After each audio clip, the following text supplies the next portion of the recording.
Bonjour à tous, bienvenue dans ce numéro 3 de Off the Pitch. Merci d'avoir été aussi nombreux à écouter les 2 premiers épisodes avec Gourou et avec Alexandre Alain.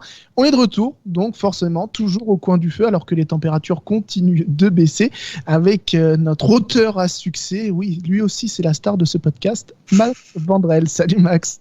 Salut Corentin.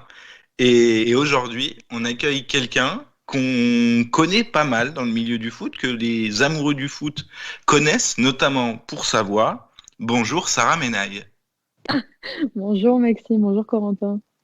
Alors Sarah, qui était la voix du vestiaire, c'est un petit peu comme ça que tu t'es fait connaître du microcosme foot en France. Ouais, exact. Comme ça que j'ai commencé, on va dire. Et alors, tu me diras si mes recherches sont bonnes. J'ai vu que tu avais travaillé avec Christina Cordula. Oh là là. Alors, première question, comment on passe de Christina Cordula à être la voix d'RMC Sport? C'était un stage, les gars. Bah écoute, tu sais, quand on commence, on a tous connu ça, je pense, quand tu commences dans ce métier et quand tu fais des études de journalisme, t'as pas toujours les stages que tu veux, t'es pas forcément, comment dirais-je. Moi, j'avais personne dans mon entourage, du côté de mes parents, d'amis ou quoi que ce soit, qui bossait dans ce milieu, donc je n'étais pas du tout pistonnée. Et du coup, je prenais les stages où il y en avait. Et il se trouve qu'en deuxième année d'école de journalisme, on m'a proposé de travailler en post-prod pour M6, pour l'émission Les Reines du Shopping, donc avec Christina Cordula. Elle est cool. Ouais, elle est cool. Elle est cool. Je t'avoue que moi, c'était pas mon domaine de prédilection. Donc, j'ai fait un stage qui était super enrichissant. C'était la post-prod. En plus, on t'apprend plein de choses. Et non, elle est très sympa. On est très loin du foot, mais elle est très sympa.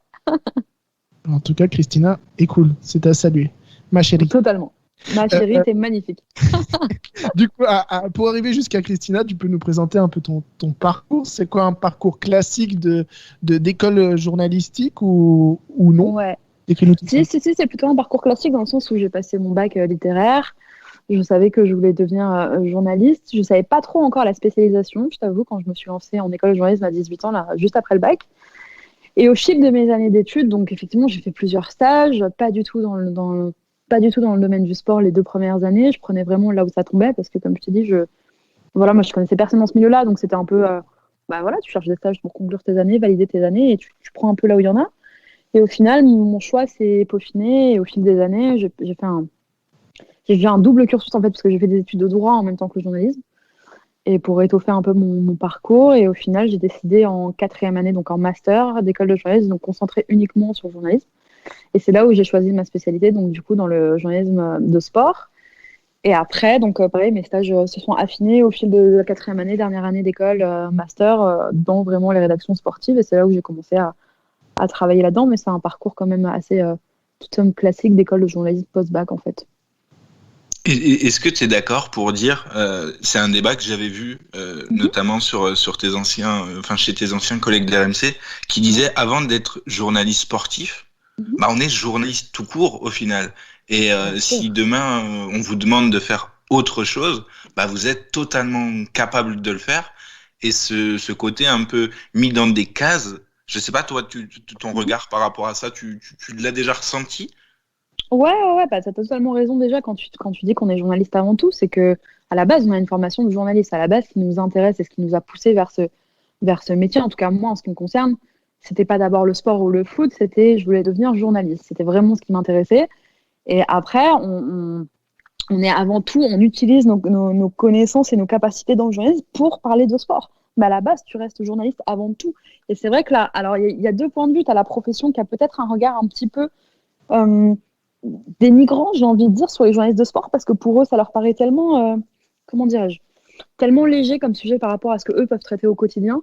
C'est vrai que quand tu es face à quelqu'un d'une grande rédaction, quand tu es face à un journaliste, j'en sais rien, de Libération, du Figaro ou du Monde, et qui te disent qu'ils travaillent sur des enquêtes sur Sarkozy, Kadhafi ou sur j'en sais rien, sur tout un tas de sujets extrêmement, ou sur les attentats ou quoi que ce soit, c'est vrai que toi, quand en face, tu dis que tu parles de foot, ça paraît beaucoup plus, et ça l'est, heureusement, beaucoup plus léger, etc. Mais du coup, il y a peut-être un peu un délit de sale gueule où on dit, ouais, le sport, bon, voilà, ils font que du sport, quoi.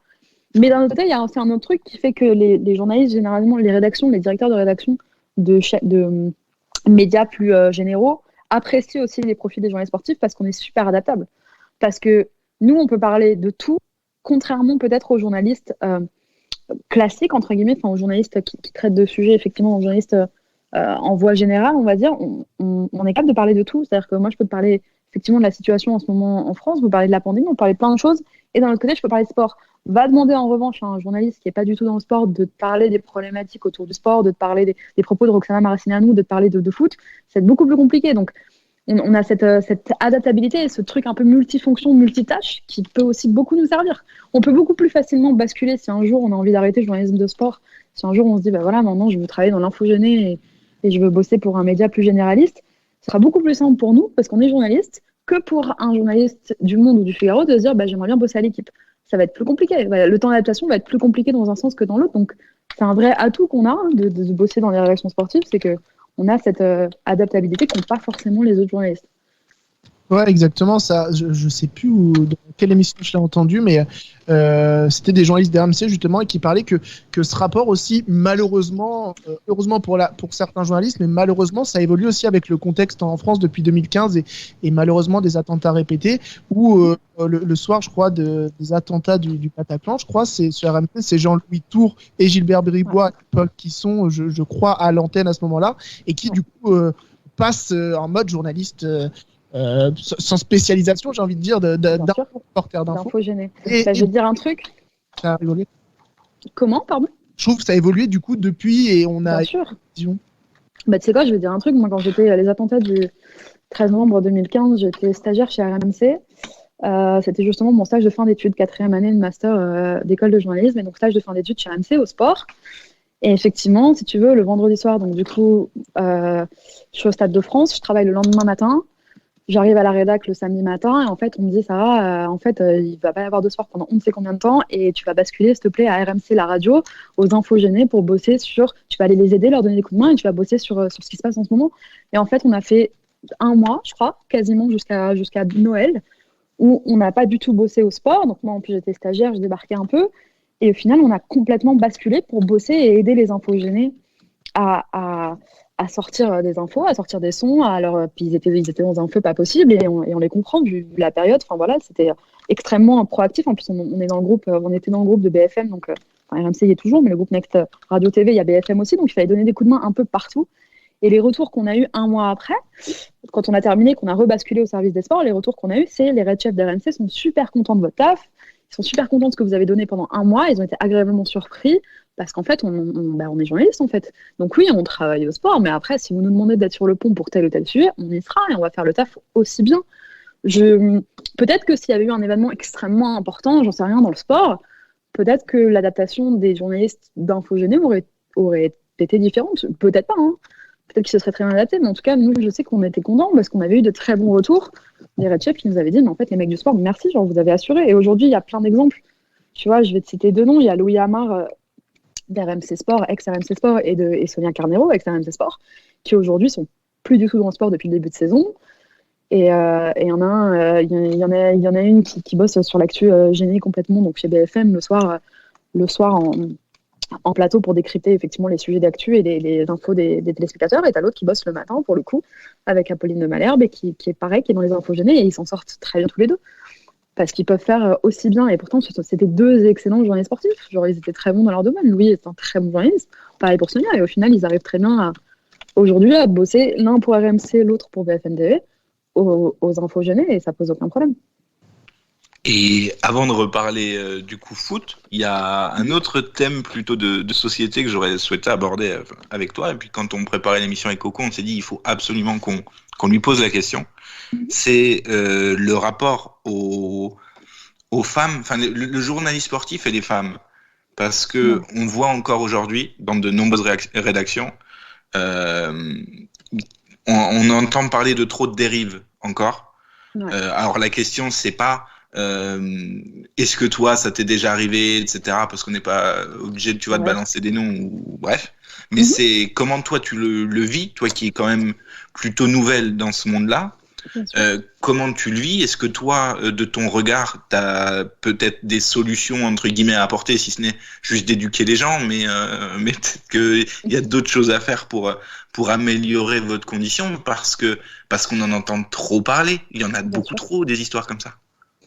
Bah écoute, moi je vais pas te mentir, quand j'ai commencé, c'était vraiment le truc que j'appréhendais, c'était l'accueil qu'on allait me réserver effectivement dans les rédactions, des choses comme ça. Même en master, quand tu arrives, on était 2 filles en master, donc déjà tu sens tout de suite que voilà, et tu le sais, tu t'es engagée dans une voie qui est très masculine, même si ça change petit à petit, et tant mieux, il y a de plus en plus de nanas qui s'y mettent, parce que, tu vois, on m'a posé la question, on m'a dit, ouais, est-ce que les nanas, genre, s'intéressent plus au foot qu'avant? Non, je pense pas. Sincèrement, je pense pas qu'on s'intéresse plus au foot qu'il y a 20 ans. C'est juste qu'aujourd'hui, on nous donne la parole, alors qu'avant, on l'avait pas. Avant, on nous tendait pas le micro, aujourd'hui, on le fait de plus en plus, tant mieux, faut que ça continue. Moi, j'ai été super bien accueillie quand j'ai commencé, j'ai eu beaucoup de bienveillance. On n'a pas trop fait de différence, on m'a pas trop fait sentir que j'étais une nana et que du coup, bah voilà, il fallait que. Juste, tu sais, il faut avoir conscience de plusieurs choses, c'est que tu sais que inconsciemment, même si on t'accueille très bien, il faut que tu prouves 2 fois plus. Donc, tu sais qu'on va pas te faire de remarques sexistes ou quoi. Enfin, moi, j'en ai pas vécu directement. Il y en a, bien sûr. Et pareil, je veux pas être dans un déni parce que j'ai entendu plusieurs femmes journalistes dire non, mais il y a pas du tout de différence, pas du tout. Non, c'est pas vrai. Si, il y en a. Il y en a. On a toutes été soit victimes, soit témoins de ça. Il y a des mecs qui font la différence. Maintenant, même si tu es dans un cadre, moi, tu vois, ça a été le cas chez Ramsey, on m'a super bien accueilli, on m'a fait confiance. Sincèrement, j'ai pas du tout ressenti de sexisme et tout. Mais inconsciemment, je savais qu'il fallait que j'en fasse 2 fois plus.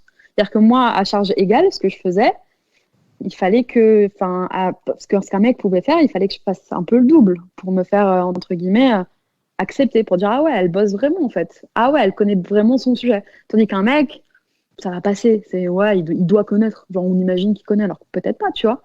Mais toi, tu es obligé de montrer que, voilà, t'as pas le droit, t'as très peu le droit à l'erreur. T'as très peu le droit si tu te plantes sur un nom, si tu te plantes même sur un score, tu vois. Même si tu dis une connerie quand tu donnes un score, tout de suite, on va dire, ah ouais, la meuf s'est plantée, quoi. Alors que, ouais, mais ça arrive comme ça aurait pu arriver à mon confrère, tu vois.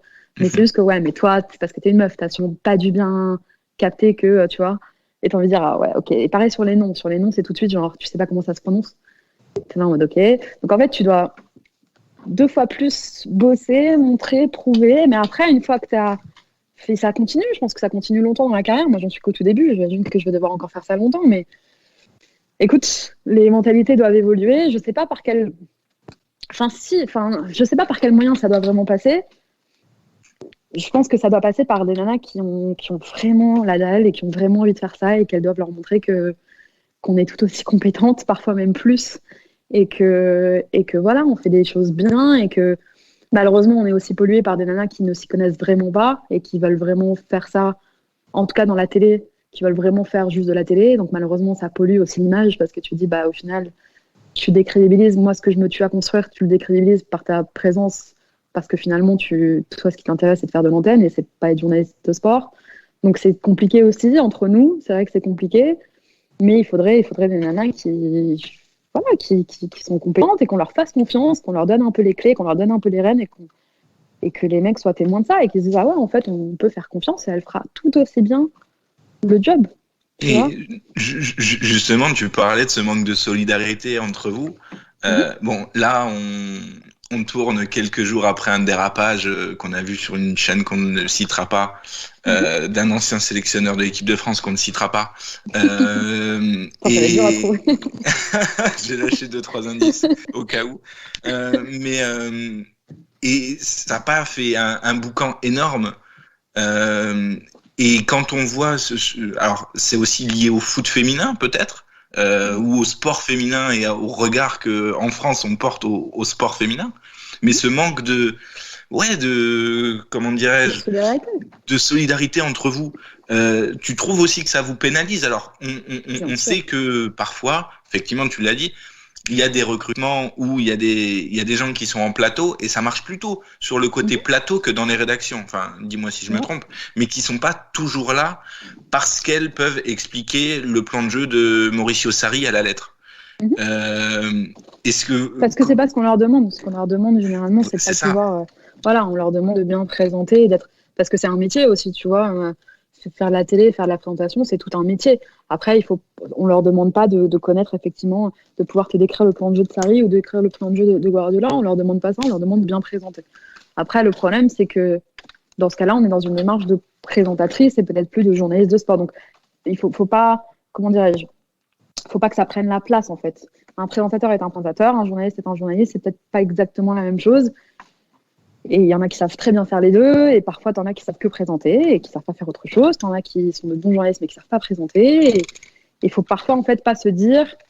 Malheureusement, on a tendance à. C'est comme quand je vois les gens traiter les journalistes comment dirais-je, de consultants. Faut pas confondre, en fait. Faut pas dire à un journaliste, ouais, mais toi, t'es consultant sur telle chaîne, ou toi, t'es journaliste de sport parce que tu présentes une émission sur le sport. Non, c'est pas la même chose. Elle est présentatrice, lui, il est ancien joueur, c'est un consultant, et lui, c'est un journaliste tout court. En fait, les gens ont un peu tendance à tout mélanger, et du coup, t'as l'impression que ça prend la place, en fait, qu'on va te dire, ouais, mais elle, par exemple, elle est journaliste. Bah, elle présente une émission. Après, c'est peut-être pas la même chose. C'est pareil chez les garçons, tu vois. Mais oui, le manque de solidarité dont tu parlais, oui, clairement, on se tire une balle dans le pied. Ça, voilà. Parce que, je sais pas si c'est partout pareil. Moi, je suis juste à l'aube de ma carrière, mais en télé, tu as forcément cette concurrence par rapport à l'antenne, qui existe aussi chez les garçons. Hein. C'est pas exclusivement féminin, ça existe aussi chez les mecs, mais tu as cette concurrence par rapport à l'antenne, par rapport à briller. On est peu de filles, donc forcément, ça renforce un peu le truc de qui va être, entre guillemets, choisi. Enfin, c'est un peu compliqué. Pour moi, c'est se tirer une balle dans le pied. Pour moi, c'est clairement ce manque de solidarité féminine, cette peur de perdre sa place, en fait, cette peur de se dire, ouais, mais si elle vient là dans ma rédac ou quoi, c'est pour me piquer ma place ou c'est parce qu'elle veut mon job. Ce truc, un peu, du coup, ça fausse le. On fait pas bloc, en fait. On fait pas bloc. C'est chacune qui se bat un peu pour sa paroisse. Après, ça n'empêche pas l'idée de super amitiés entre filles, heureusement, tu vois. Moi, j'ai connu des filles géniales et on reste copines, et même si on fait le même métier, heureusement. Mais c'est vrai que ce manque de solidarité, je trouve que ça nous dessert. Je trouve qu'on se tire un peu une balle dans le pied. On a tellement peur tellement cette concurrence entre nous que je trouve que ça nous rend pas service. Après, c'est comme ça, hein, on changera pas les choses ni la nature humaine, mais c'est vrai que c'est un peu dommage. Parce que je pense que si toutes les filles faisaient un peu bloc, voilà, en défendant les consoeurs, etc., je pense qu'on n'en sortirait que grandi. Bon, c'est pas le cas, c'est comme ça. Hein. Pour revenir un peu sur ton parcours, tu m'as dit tout à l'heure, au départ, la spécialisation sport, c'était pas obligatoirement la voie que tu voulais à tout prix. Ton rapport avec le foot dans ta jeunesse, j'ai envie de dire, dans ton enfance, tu écris comment ? Moi, en fait, j'ai un grand frère et un père qui sont très très fans de foot, qui m'ont emmené très tôt au stade et je les suivais absolument partout. Et je voulais aller, donc eux, ils sont supporters bordelais, donc je voulais aller à l'Escure, je voulais les suivre. On allait au Stade de France, très très tôt en fait. Et c'est drôle parce que mon père, quand je lui ai annoncé que je voulais me spécialiser en dernière année en journaliste de sport, il m'a dit mais pourquoi le foot ? Et en fait, on était à table avec toute la famille, on a tous explosé de rire parce qu'on a dit mais l'hôpital l'a Charité en fait, parce que c'est toi qui m'as traîné dans les stades depuis que je suis toute petite et qui m'achetait des maillots et et on regardait les matchs ensemble. C'était un truc qu'on partageait ensemble en fait. C'était un moyen aussi de se rapprocher de lui, c'est-à-dire qu'on partageait ce truc-là tous les deux, où soit on se posait sur le canapé et on regardait un match ensemble, soit il m'emmenait au stade et c'était notre moment à tous les deux qu'on partageait. Il travaillait beaucoup, on se voyait peu et du coup quand on se voyait c'était notre sujet de conversation en fait depuis très jeune, depuis très petite. Donc du coup il m'a embarqué un peu dans sa passion et moi j'ai vécu en Angleterre en plus très tôt et très longtemps. J'ai vécu à Londres de l'âge de 4 ans à l'âge de 16 ans et du coup en fait c'est un peu compliqué de grandir à Londres et de pas aimer le foot, j'ai envie de te dire. J'habitais juste à côté du bridge et en fait, je les voyais tous les week-ends passer en bas de chez moi, chanter, crier. Et moi, j'étais petite, tu vois, je suis arrivée, j'avais 4 ans et je voyais ça et je trouvais ça génial en fait. Et je me disais, mais c'est génial, qu'est-ce qui se passe et tout. Et en fait, mes parents m'expliquaient, ils me disaient, mais non, mais est-ce qu'il y a un match tout à l'heure, c'est Chelsea, machin. Et du coup, je trouvais ça génial et j'ai très tôt traîné avec des copains, garçons, très tôt embarqué avec eux, à vouloir jouer avec eux, à vouloir regarder des matchs, partager ça parce que j'ai l'impression de partager un truc avec mon père et mon frère et du coup, ça m'a. J'ai toujours aimé ça. Après, j'imaginais pas forcément faire mon métier, tu vois. Ça m'a suivi toute ma vie, toute mon adolescence. Mais j'imaginais pas forcément me spécialiser là-dedans. C'est juste en dernière année où je me suis dit, finalement, j'adore le foot, j'adore le sport. Pourquoi est-ce que j'en ferais pas mon métier ? Je suis journaliste. Mais finalement, en fait, pourquoi ne pas lier les deux et faire du sport mon métier, tu vois ? Et du coup, toujours Bordeaux ? Écoute, ouais, toujours Bordeaux. Et Loris Benito ou Maxime Pounget, du coup, à gauche ? Je suis plus Team Benito, mais tu m'excuseras. Compliqué.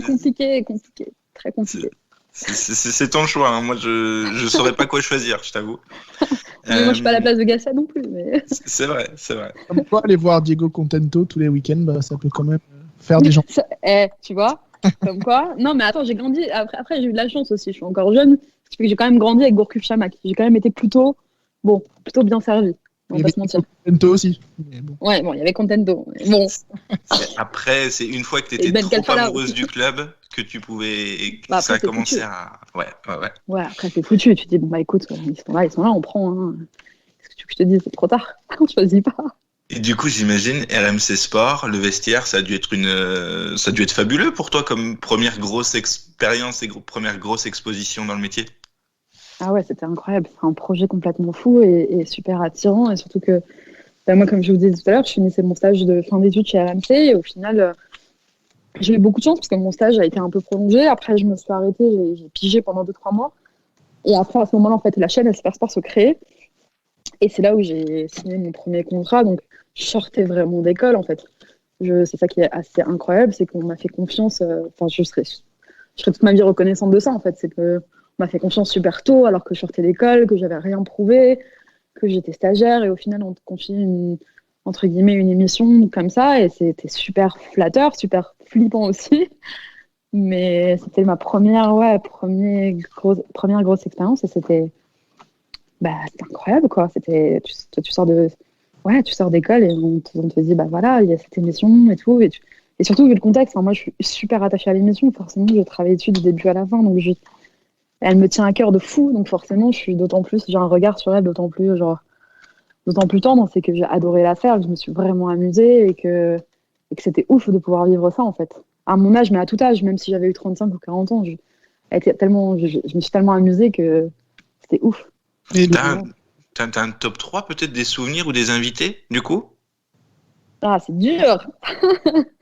Pendant qu'elle cherche, justement, moi j'en ai un. Dès que je pense au vestiaire, je sais pas, il y a un doute en fait sur qui c'est qui raconte cette anecdote. Je sais pas si c'est Moncef. Non, c'est pas Moncef. C'est un Algérien qui raconte que quand il est rentré en Algérie, quand il se qualifie pour je sais pas quoi, il y a un mec qui fait tourner acrobatique sur le capot. Mais qui sur le capot d'une voiture. Qui c'est qui nous racontait ça? Ah, le retourné acrobatique sur le capot, ça je m'en souviens très bien. Effectivement, un retour de Cannes où c'était complètement la folie. C'était un Tunisien. C'était un Tunisien qui avait gagné. Je me demande, parce que tu me parlais de Moncef Zarfé, mais je me demande si c'est pas un Tunisien qui a gagné la Cannes en 2004 et qui du coup nous raconte son retour au pays complètement dingue. Mais je crois que c'était un Tunisien, ouais. Peut-être Adel Fidli ou... Le top 3, quand forcément c'est ta première grosse émission, donc tu y crois à ce projet, mais c'est vraiment différent de ce qu'on voit dans le paysage audiovisuel à l'époque. Tu sens que ça va marcher ce concept au début ou tu te demandes quand même, parce qu'il n'y a pas de journaliste sur le plateau, si ce n'est ta voix, quoi? Ouais, bah tu te poses la question, forcément, tu as ce petit flip de se dire, imagine, ça fait un flop immense. Et en même temps, tu crois au projet et tu crois au concept qu'on t'a vendu, donc tu dis, tu vois, c'est Laurent Salvaudon qui a créé ce concept-là, et quand il te vend le truc, tu dis, mais ça va ne pas marcher, en fait. Ça, bien sûr que ça pourrait ne pas plaire, mais franchement, quand tu vends à des gens de leur mettre 3 consultants en plateau, et en plus pas des moindres, on avait un casting quand même assez exceptionnel, quoi qu'on en pense, d'avoir 3 champions du monde, qu'on les aime ou qu'on les aime pas, d'avoir juste 3 champions du monde, Dugas à l'époque les seuls, parce que nous on n'avait pas encore gagné la 2e étoile, enfin, quand tu penses juste d'avoir Dugas, Petit et Franck Leboeuf sur un plateau, que tu les aimes ou pas, tu dis déjà, t'as un beau casting, t'as un bête de casting.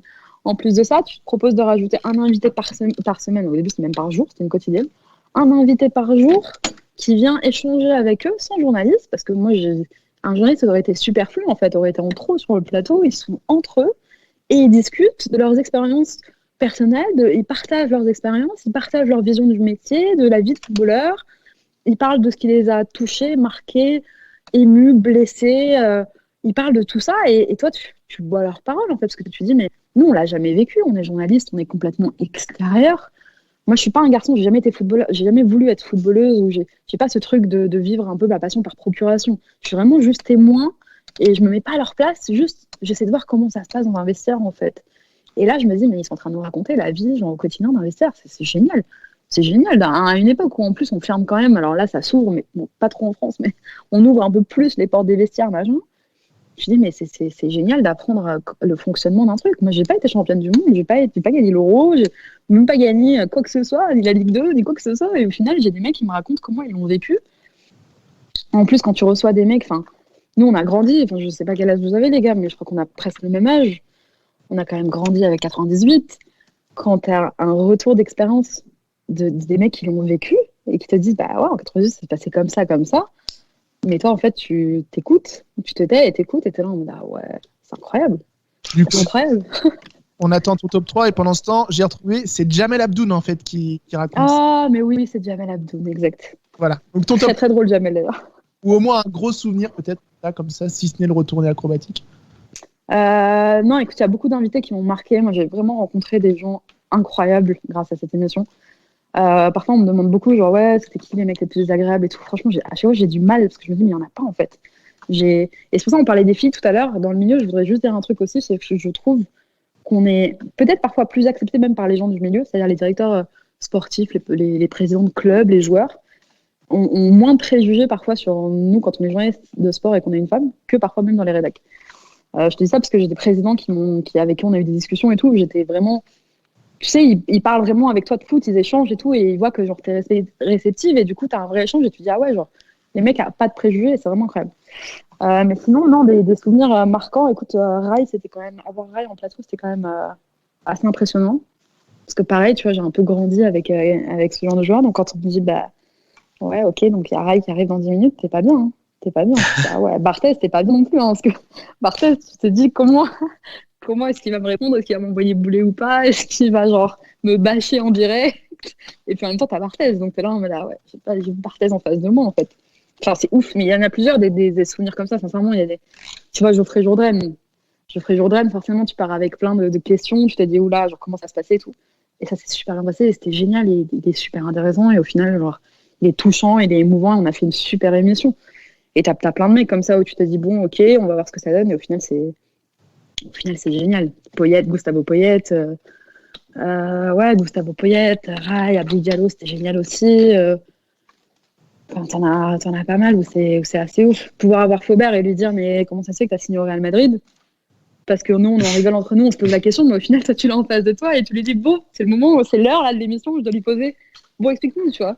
Explique-nous comment ça se fait que t'arrives au Real en fait. Et que le mec il te répond super à l'aise en disant même moi j'y croyais pas, et genre, et qu'au final t'as un échange là-dessus où tu dis bon bah voilà, j'ai réussi à lui poser la question, et genre le mec l'a pas mal pris, on a vraiment eu un échange. Bah c'est génial. Après t'en as plein, franchement, des intéressants, enfin tu vois, Pélissier, t'en as plein, les mecs avec qui on a eu des vraies conversations qui sont vraiment super intéressantes. Est-ce que tu as conscience que ces séquences-là, elles vont rester dans la postérité? Non, je sais pas si ça va rester en vrai, je sais Parce pas, que tu les vois, retrouves si ça au final. Là aujourd'hui, tu tapes Jamel Abdoun, tu tapes Faubert Real Madrid, tu retombes sur ces vidéos-là parce que c'est des moments où les gens se sont plus lâchés, où vous avez eu des vraies confidences, des vraies personnes qui se sont mis à nu dans votre émission. C'est ce qui a fait le succès du truc déjà. Et ouais, moi je pense que ça va rester, mais vraiment comme une référence, tu vois, un truc un peu hors du temps de quelques années. Bah franchement, j'espère. J'aurais aimé que ça continue, je t'avoue. Mon avis a fait que ça continue pas. Mais j'espère que ça restera parce que tu vois, la plus belle récompense aussi, c'est déjà d'avoir intéressé les gens, que les gens te disent putain, genre moi ça m'intéressait, je voulais regarder par curiosité, par truc, on apprenait de vrais trucs, on apprenait des choses. Moi, c'est ça le plus beau truc, c'est quand tes mecs me disent mais en fait moi j'ai appris trop de trucs. Je me dis mais c'est génial. Genre t'as appris des trucs grâce à l'émission. Ouais, j'ai appris trop de trucs. Je savais pas que lui machin, je savais pas que ça c'est génial, et que les gens du milieu aussi se souviennent de leur passage dans l'émission. Il y a encore beaucoup de mecs qui sont passés dans l'émission et qui disent ouais, on n'oublie pas, genre c'était génial, et on n'oublie pas, et on garde en mémoire. Et moi je veux que ça reste comme ça, je veux que les gens qui sont venus se disent bah c'était un vrai bon moment, et genre on a pu parler de plein de choses et qu'ils le gardent en mémoire, et que ça les ait marqués, parce qu'on fait aussi je pars du principe qu'on fait aussi ce métier entre guillemets, et qu'on faisait aussi cette émission pour les gens entre guillemets du milieu. C'est un peu pompeux de dire ça, mais pour les gens, c'est le foot vu par ceux qui le font en fait. Le vestiaire, c'était on va vous parler de foot par ceux qui le vivent au quotidien, par ceux qui le font. Et du coup, que eux-mêmes, tu vois, moi quand j'ai des footballeurs qui me disent putain, genre c'était grave intéressant quand tu as parlé des blessures, parce qu'on n'en parle jamais. Genre moi je me suis pété là plusieurs fois, et genre j'avais pas l'explication. Il me dit putain, le kiné que t'as invité là, le mec, le kiné d'Abu Dhabi, genre qui nous explique ça et tout, c'était grave intéressant. Tu fais, c'est trop cool. Genre les gens ont appris des choses, et ça je veux que ça reste. Je veux que les gens qui sont venus dans l'émission et les gens qui les ont regardées, les émissions, se disent bah ouais, ça va rester genre à travers nos mémoires parce qu'on a appris des choses, quoi. Et ça, c'est génial. En tout cas, Roland Courbis, le gars, sur les émissions, moi. Ah ouais, Roland. Dernier sacré Roland. Pour cette période du vestiaire, c'est donc ta première expérience sur une émission, la première fois que tu es mise sur le devant de la scène, mais on ne te voit pas, on entend ta voix, et comme tu es une jeune journaliste, on ne te connaît pas. Je suppose qu'il y a forcément eu sur Internet des recherches de ton nom et tout, des trucs pas forcément flatteurs. Quand on est exposé pour la première fois comme ça au devant de la scène, ça doit être dur quand même. Enfin, tu y prêtais attention ou pas? Sincèrement, au début, les premières semaines, tu y prêtes attention parce que tu viens de commencer et tu te poses un peu la question de Moi, je me suis jamais posé la question de qu'est-ce que les gens pensent de moi, que je m'en fous, on ne se connaît pas, tu vois. C'est qu'est-ce qu'ils pensent de ce que je fais. C'était plutôt par rapport à mon boulot, en fait, par rapport à ce que je donnais. C'est-à-dire que tu pouvais me dire, ouais, enfin, je pouvais lire des remarques désagréables sur Twitter. J'ai vite arrêté de lire les retours. Je regardais les retours sur l'émission globalement, sur moi, ce qu'on en pensait. J'étais pas là pour exister parce que ce qui compte, c'est de mettre en valeur les gens qui sont sur ton plateau. C'est de mettre en valeur les gens qui viennent te voir. C'est pas toi la star, en fait. C'est pas toi de se dire, ouais, mais moi, je suis la meuf du vestiaire. On s'en fout. Ce qui compte, c'est t'as eu qui cette semaine comme invité? Qu'est-ce qui t'a raconté d'intéressant? Qu'est-ce que les gens ont appris? Genre, toi, que tu sois Pierre-Paul Jacques, enfin, c'est pas notre. Tu fais pas ce métier-là pour briller, en fait. Tu fais ce métier-là pour mettre en valeur des gens, pour raconter des histoires, genre. Donc, moi, ça me vexait beaucoup plus quand on me disait, bah, la meuf, elle dit de la merde parce qu'en fait, c'était quand je m'étais par exemple trompée sur une date, j'en sais rien. Tu reçois un Ettori ou j'en sais rien, tu reçois un ancien et tu te trompes sur une date. Moi, ça me faisait beaucoup plus de mal et j'étais beaucoup plus peinée par ça en me disant merde, je me suis trompée, tu vois, c'était pas 92, c'était 93, j'en sais rien, que par un mec qui va dire putain, sa voix elle est relou, la meuf elle sert à rien. Ça, je m'en fiche, ça, je fais abstraction. Oui, tu m'aimes pas, tant pis, on n'est pas là pour plaire à tout le monde. Et moi, ce qui compte, c'est que la majorité des gens qui regardent aiment bien mon taf et que mon patron soit content de moi. Toi, ce que tu penses, finalement, je vais t'entendre, mais ça va rentrer par une oreille, ça va sortir de l'autre. En revanche, si tu me fais des remarques sur mon taf, si tu me dis, ouais, par contre, là, tu t'es planté, là, machin, là, ça m'atteignait beaucoup plus. En fait, je me disais, merde, genre, ça veut dire que j'ai mal fait mon taf, ça veut dire que j'ai mal préparé mon émission, ça veut dire que quand on me disait, ouais, t'as pas posé cette question, pareil, en fait. Je me disais, merde, j'avoue, j'ai pas posé cette question, j'ai mal fait mon taf, en fait. Et 1h10 d'émission peut être génial si pendant 5 minutes, j'ai pas posé la bonne question, j'ai pas bien rebondi ou quoi. Moi, c'était plus ça qui me faisait, en fait, dans l'exposition, qui me faisait de la peine, où je me disais, putain, Sarah, pourquoi t'as pas pensé à ça? Genre, c'était relou, tu vois, je m'en voulais, et au final, après, le reste, les critiques, les trucs, déjà, je vais pas faire voilà, mais j'en ai pas reçu la masse, parce que je pense que vraiment, les gens étaient plus intéressés par l'émission que par la meuf qui le faisait, on s'en fiche, tu vois, au final, la meuf qui le fait, ce qui compte, c'est l'émission, et après, genre, j'ai pas reçu beaucoup d'attaques ou de critiques ou de trucs, franchement, je sais pas si j'ai eu de la chance ou si truc, peut-être que le fait qu'on me voit pas, justement, épargne aussi beaucoup. C'est de la chance que j'ai eue, c'est de commencer en étant exposée, mais entre guillemets quand même étant super protégée par le fait qu'on ne voyait pas mon image. Donc c'était aussi un avantage, c'est-à-dire que oui, j'existe dans l'émission, mais au final, personne, enfin tu vois, tu peux me croiser dans la rue, personne ne me connaît. Tant mieux, tu vois. Donc j'ai peut-être eu de la chance de commencer justement par ça, par cette protection de genre, c'est juste la voix, tu vois. Tant mieux. Et je fais pas attention aux critiques, enfin vraiment. Justement, ça fait la transition avec, on va parler un petit peu de entre guillemets ton actu, ce que tu fais aujourd'hui. Donc tu travailles pour Free. Mm-hmm. Ouais, pour toute l'offre digitale de la Ligue 1 que Free a remportée lors du dernier appel d'offres. Ouais. Alors déjà, est-ce que tu peux nous expliquer en quelques mots, parce que j'imagine que ça va être malgré tout une découverte pour certains que Free est dans le lot des droits télé, on va dire, et a une offre donc complète podcast que tu animes. Toujours, donc toujours avec la voix, ce sera pour une prochaine question, mais surtout l'offre globale de Free et le lot qui a été remporté par le fournisseur d'accès. Ouais, alors Free est effectivement un codiffuseur de la Ligue 1 en proposant chaque week-end, à chaque journée de Ligue 1, les meilleures actions, tous les buts et des résumés des rencontres, de toutes les rencontres. Hein. C'est-à-dire que vraiment, on a absolument tous les matchs, les 10 matchs par journée, où en fait, ils proposent donc résumé, buts et images marquantes des matchs, tout ça en quasi direct, donc quelques minutes de différé sur l'application Free Ligue 1 Uber Eats et sur les Freebox également pour ceux qui ont Free à la maison. Donc c'est disponible sur votre télé aussi si vous avez la box. Et en fait, donc ça propose un condensé des meilleurs moments. Donc ça vise un public qui n'a pas forcément le temps et qui a pas forcément qui veut pas passer 1 heure ou 2 à regarder un match en entier, mais plus quelqu'un qui veut suivre la Ligue 1, qui veut avoir toutes les infos, mais qui a des impératifs, qui est ultra connecté aussi, parce que c'est vrai que c'est principalement sur l'appli, donc on vise un public plutôt jeune et connecté. Et après, c'est pour avoir vraiment un condensé. Quand tu regardes l'appli Free, tu as tout ce que tu dois savoir. La promesse, c'est que tout ce que tu dois savoir de la Ligue 1. Et tout ce que tu dois savoir de la 11e journée, à la veille de ce week-end-là, tout ce que tu dois savoir de la 11e journée. Donc, tu as des podcasts, effectivement. Moi, je suis le seul podcast, pour le coup, podcast quotidien d'actu sur la Ligue 1, donc l'actu vraiment des 20 clubs. On ne va pas te parler que de Marseille ou de Paris toutes les semaines, c'est qu'on va parler d'absolument tout le monde, de Dijon, de Lens, de Lorient, on parle de Reims, on parle de tout le monde dans ce podcast, tous les jours. Tour d'actu des 20 clubs de Ligue 1, les dernières infos. Et après, derrière, il y a du contenu vidéo, il y a des reportages, il y a des interviews, il y a l'émission YouFoot de Thomas Tourouz, effectivement, qui est une émission de débat autour de l'actu du foot, 2 fois par semaine. Et du coup, voilà, c'est tout un tas de contenu. En fait, la promesse, c'est que vous allez tout savoir du foot, de l'actu, de la Ligue 1. C'est connaître le championnat vraiment de A à Z pour des gens qui sont donc connectés, qui n'ont pas forcément le temps de se poser effectivement 1h30 devant le match. Donc voilà, pour le résumer un peu des choses, c'est vrai qu'au niveau on le voit dans la pub Free, notamment Free Ligue 1 Uber Eats, mais c'est assez mis en avant, et je pense que beaucoup ne connaissaient pas. Par rapport à ça, du coup, tu es sur le podcast sur ça, donc une nouvelle fois, c'est ta voix qui est mise en avant. C'est une volonté de ta part ou c'est les opportunités qui font ça? Je pense que je suis très laide en fait, en vrai, et que Là, il y a un mythe qui s'effondre autour de tous les gens qui se posent des questions sur toi. C'est ce qu'on dit, hein, quand on est un physique de radio, c'est difficile d'en sortir. Mais... non, en vrai, c'est les opportunités qui se présentent surtout. C'est surtout ça, c'est que tu arrives avec le concept, quand tu viens de commencer dans le métier et que tu arrives il y a 5 ans avec le concept du vestiaire, tu te poses pas la question de savoir si on va te voir ou pas. Bien sûr, tu prends. Et derrière, après, c'est un podcast d'actu. On propose d'animer tous les jours. C'est le seul podcast d'actu qui existe en France quotidien sur la Ligue 1. Donc, il n'y a pas des podcasts tous les jours. Il n'y a pas de podcast quotidien sur le foot. C'est le seul.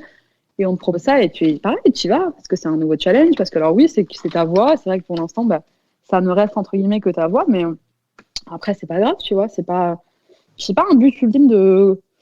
Comment dirais-je? Mon image n'est pas un but ultime en fait, qu'on te voit ou que tu fasses de la presse en plateau ou des choses comme ça. C'est pas forcément un. J'ai déjà beaucoup de chance en fait, c'est génial d'animer un podcast, c'est trop cool, c'est dans l'air du temps. Les gens écoutent beaucoup de podcasts, de plus en plus. Et il faut s'adapter à la consommation aussi, à la nouvelle consommation du foot des gens. Et je trouve que les gens aiment beaucoup les podcasts et c'est de plus en plus écouté. Donc c'est une opportunité qui est géniale. Justement, vous avez des premiers retours après un gros mois les 2 mois de championnat, sachant que, et là ma question elle est peut-être un peu tordue, mais est-ce que le fait que toute l'offre de Mediapro entre guillemets soit parfois un peu remise en question, où on se pose un peu des questions sur leur viabilité à eux, il n'y a pas eu d'impact à votre niveau? Vous n'avez pas senti un désintérêt entre guillemets des gens pour la Ligue 1, ou chez vous, vous êtes peut-être posé la question en disant faut qu'on fasse autrement, faut qu'on fasse autre chose? Non, ça vous a pas impacté, vous? Non, justement, c'est la bonne alternative parce que nous, on propose un autre mode de consommation. Donc les gens passent de moins en moins de temps devant la télé aujourd'hui, même devant le foot, même devant le sport. Ils passent beaucoup moins de temps devant leur écran et ils sont beaucoup plus connectés. Donc là, ce que propose Free, c'est une offre qui est complètement compatible avec tout ce qui se passe en ce moment, en disant voilà, nous, l'alternative, c'est que ce soit sur une appli, trimballable partout avec vous, dans le métro, où vous voulez, quand vous voulez. Il suffit juste d'avoir du réseau. Et du coup, nous, on continue de tracer notre route et à développer ça sans prendre en compte ce qui se passe à droite à gauche. L'objectif, c'est juste que l'appli plaise, que les gens soient satisfaits du service. Pour l'instant, il est gratuit en phase de découverte. La prolongation, il y a eu la prolongation de la gratuité de l'appli pour que les gens, justement, découvrent un petit peu ce qu'on propose et découvrent un petit peu le service. Mais voilà, c'est une nouvelle façon de regarder le foot. C'est une nouvelle façon de la consommer.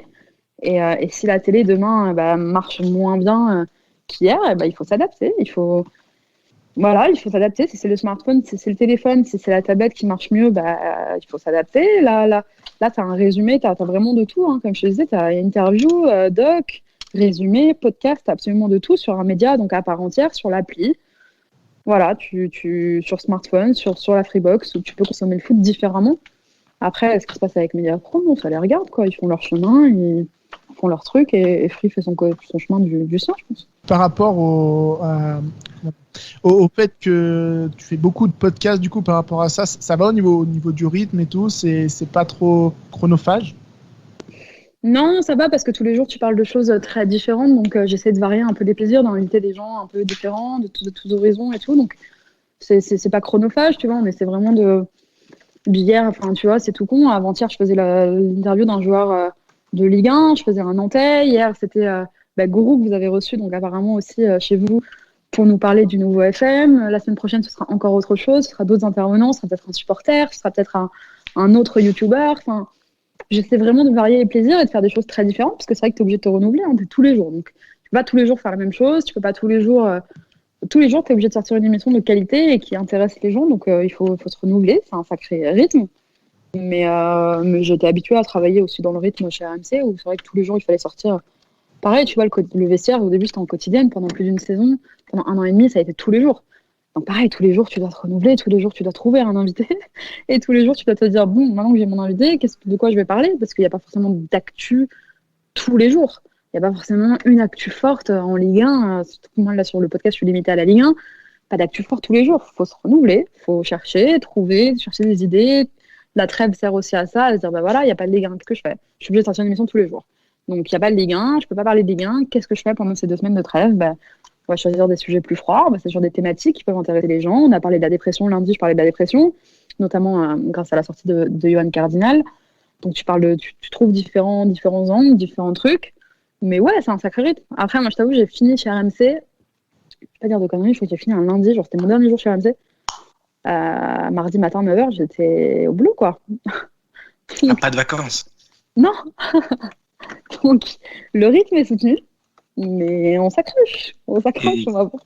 Le confinement te pose pas particulièrement de soucis, toi, pour travailler, alors déjà techniquement, mais aussi, tu le disais, ça doit changer les habitudes de travail et ça doit changer aussi la manière de fonctionner. Peut-être que les clubs sont plus frileux, ou je sais pas comment ça se passe le monde du foot, le vit comment, ce confinement, par rapport aux médias? Un peu à l'arrêt.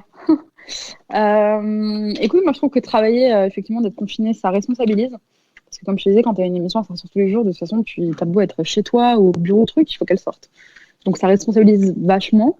C'est pas plus mal. Après, c'est vrai que mon grand regret, c'est que pendant 4 ans, on a reçu des gens en plateau où il y avait un contact et du coup, il y avait un échange. Et que là, effectivement, depuis 1 an, ce ne sont que des téléphones, que des Skype. Je t'avoue que c'est pesant, tu as envie de rencontrer les gens, tu as envie de les voir, tu as envie de leur discuter en face à face, tu as envie d'avoir cet échange-là. Pour l'instant, c'est pas possible, malheureusement. J'espère que très bientôt, ce sera possible, mais pour l'instant, oui, ça change forcément notre manière de travailler. Je dirais pas que les clubs sont plus frileux, au contraire, parce qu'ils savent que c'est le moment aussi de se mettre en avant. Ils savent que justement, avec tout ce qui se passe autour des droits télé, notamment en France, etc., c'est le moment de vendre aussi un peu son club. De faire parler de soi, et du coup je pense pas qu'il soit plus frileux. Le téléphone facilite forcément forcément les invitations, parce que là où j'avais peut-être des difficultés à faire venir des joueurs marseillais ou monégasques à Paris pour faire un plateau d'1 heure et demie à Paris dans le vestiaire le lundi, peut-être que là c'est simplifié parce que c'est un coup de téléphone. Donc les clubs vont se dire voilà, j'ai pas besoin de gérer ni la logistique, ni le déplacement du joueur, ni prendre en compte sa fatigue, son truc. Là, c'est téléphone, et même si c'est frustrant parce que tu as envie de rencontrer les gens, tu te dis, écoute, au moins, les clubs acceptent.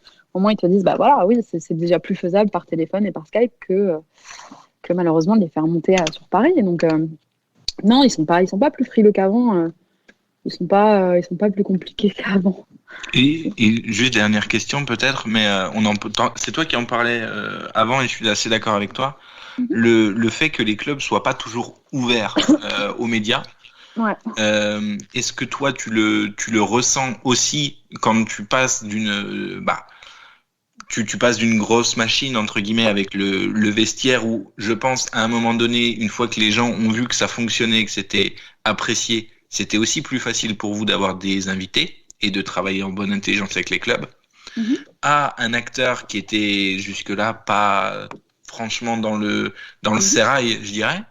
Est-ce que toi, ça complique ton métier et ta relation avec les clubs? Et est-ce que tu ressens un peu cette frilosité encore en France? Tu l'as dit, à l'étranger, c'est un peu différent. Et bien de travailler avec les médias, alors peut-être moins avec les gros médias qu'avec les autres, mais est-ce que toi, tu le ressens à ton niveau? Tu sais, il y a cette justement, il y a cette un peu ambiguïté, c'est que c'était...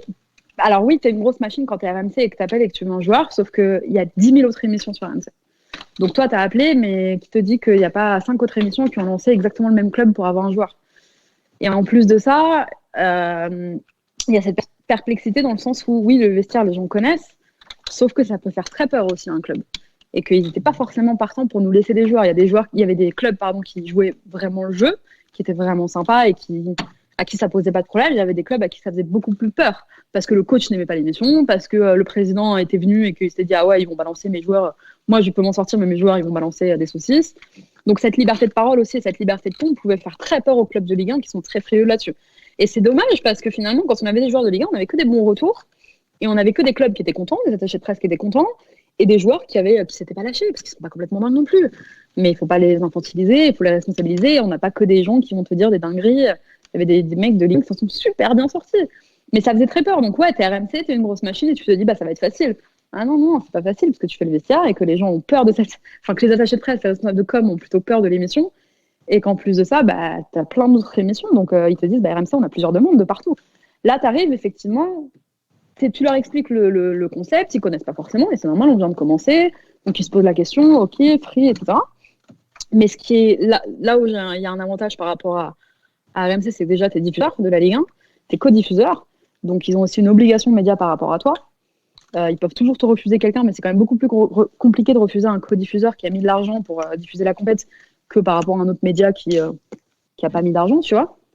Donc ça facilite aussi. Tu dis ok, c'est free, vous connaissez pas, moi je vais vous expliquer le concept. Ça se passe comme ça, comme ça, comme ça. Et en plus de ça, vous devez le savoir. Ils le savent très bien, les attachés de presse. Vous savez qu'on est co-diffuseur. Oui, c'est vrai, vous êtes co-diffuseur. Et ça facilite forcément les choses. C'est pour ça que les diffuseurs des compétitions ont de toute façon beaucoup plus d'accès que les autres. C'est que voilà, à partir du moment où tu mets de l'argent, ils sont beaucoup plus réceptifs et ils savent qu'ils peuvent pas te refuser, ils peuvent te refuser une fois, deux fois.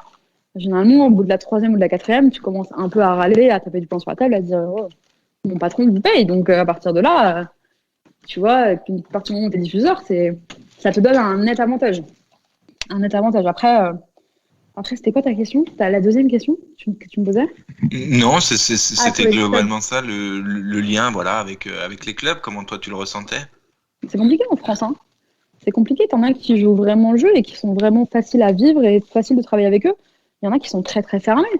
Et ce qui est paradoxal, c'est que tu as beaucoup d'anciens journalistes qui sont attachés de presse et qui du coup ont pris ce certain pouvoir dans les clubs et qui du coup compliquent la situation. Pas tous, il y en a qui travaillent vraiment très bien et il y en a qui sont vraiment sympas. C'est-à-dire que le mec sympa, c'est pas le mec qui va dire oui à chaque fois, qui va dire bien sûr Sarah, je vais trouver un joueur. C'est le mec qui va dire ok, cette semaine je peux pas, mais on va trouver des solutions ensemble. Qui va faire son boulot en fait, qui va dire ok, cette semaine non, je peux pas te lâcher un joueur, c'est compliqué, je sais pas, on a perdu ce week-end, ok, mais on va trouver des solutions ensemble et on travaille dans bonne intelligence. Après, moi j'ai toujours eu cette impression-là, que c'était plus un problème de personne qu'un problème plutôt de mentalité ou de club ou de directive, tu vois, du dessus. Mauvais, quoi. Je trouve que parfois puis c'est des gens qui restent généralement, donc. Les places sont chères, il y en a que 20 en Ligue 1 et parfois ils restent très longtemps en poste. Parfois ils font 10 ans attachés de presse ou dire comme dans le club et du coup si tu t'entends mal avec eux, t'es mal barré parce que tu sais que pendant 10 ans ça va être très compliqué. Mais c'est pour ça qu'il faut travailler en bonne intelligence. Mais c'est vrai qu'en France, c'est que tout le monde globalement te le dira, c'est que c'est très compliqué de travailler avec l'attaché de presse. C'est super compliqué. Comme je te disais, t'as des gens très ouverts et très cool et t'en as, tu comprends même pas pourquoi ils t'envoient bouler. C'est-à-dire que t'as dire non, expliquer, discuter, et t'as le mec qui te répond pas au téléphone, qui répond jamais. Tu sais pas pourquoi. Et quand tu demandes à un joueur d'aller le voir pour lui dire tiens, tu peux aller voir l'attaché de presse à l'entraînement demain matin et lui demander pourquoi il répond pas à mes messages, à mes mails, à mes trucs, et que le mec te rappelle le lendemain en disant Sarah, j'ai croisé l'attaché de presse dans le vestiaire, il m'a dit qu'en gros ça l'intéressait pas. Je lui dis ah ouais, ok. Donc moi on m'a fait ce coup-là, tu vois, pour le vestiaire. Mais même si ça t'intéresse pas, même si l'émission ne t'intéresse pas, tu me rappelles. On échange, on parle.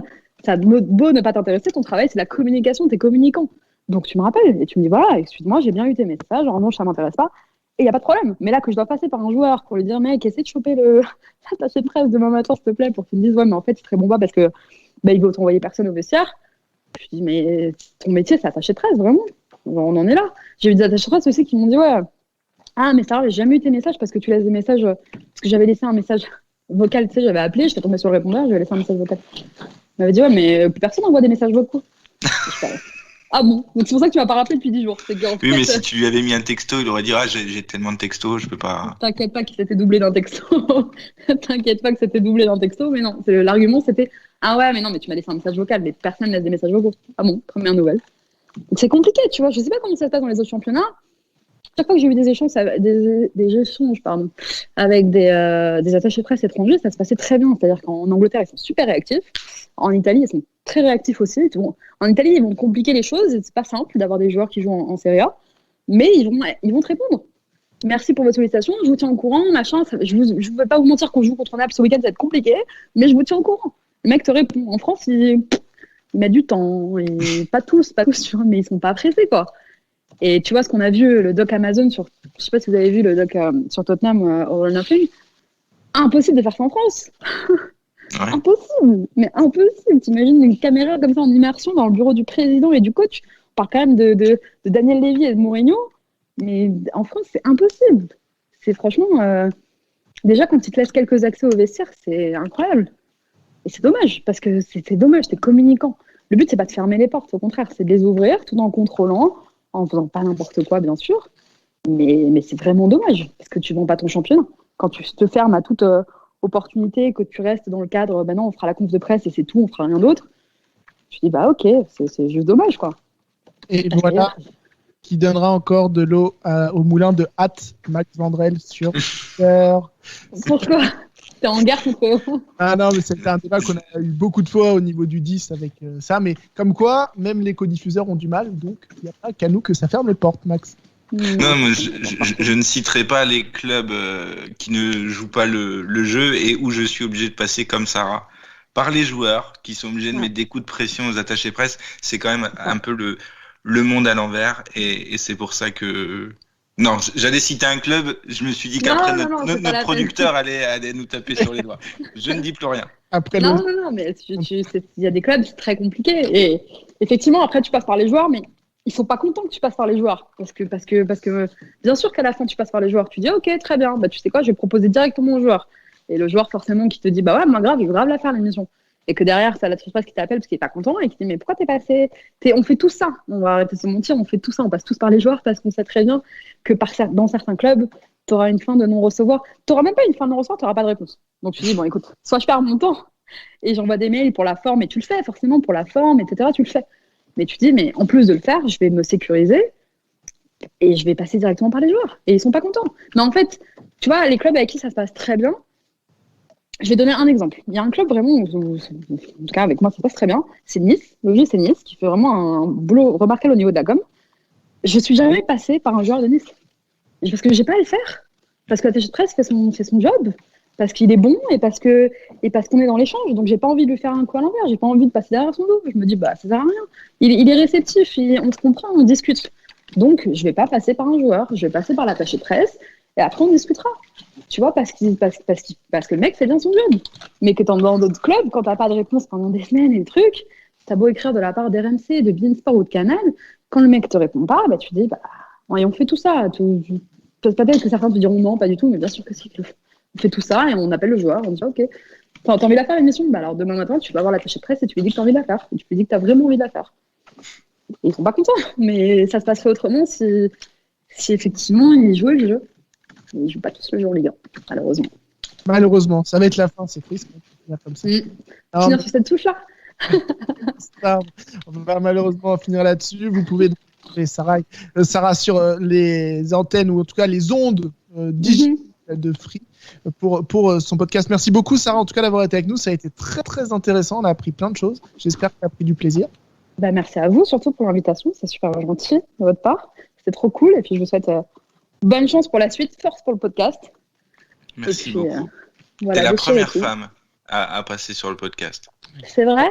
Et il va y avoir de la pression pour les prochaines, attention, pour être au niveau. Ah, c'est super gentil. Non, mais écoute, c'est bien, faut inviter des meufs, faut inviter de tout. Faut inviter de tout et c'est super cool et je vous souhaite la force les gars pour le podcast. Bon courage à vous. Et merci beaucoup Sarah, en tout cas, bonne journée, bonne soirée, bonne nuit peut-être, je sais pas si vous allez au travail, si vous êtes dans le métro, dans votre voiture ou sur votre canapé. À très bientôt Max. À la semaine prochaine Corentin. Et oui, on se retrouve la semaine prochaine, donc avec encore un nouvel invité, forcément. N'oubliez pas, surtout, ça nous aide beaucoup de laisser la petite note sur votre plateforme de podcast préférée, de partager et de vous abonner, si ce n'est pas encore fait, à ce podcast pour un nouvel épisode la semaine prochaine de Off the Pitch. Salut à tous!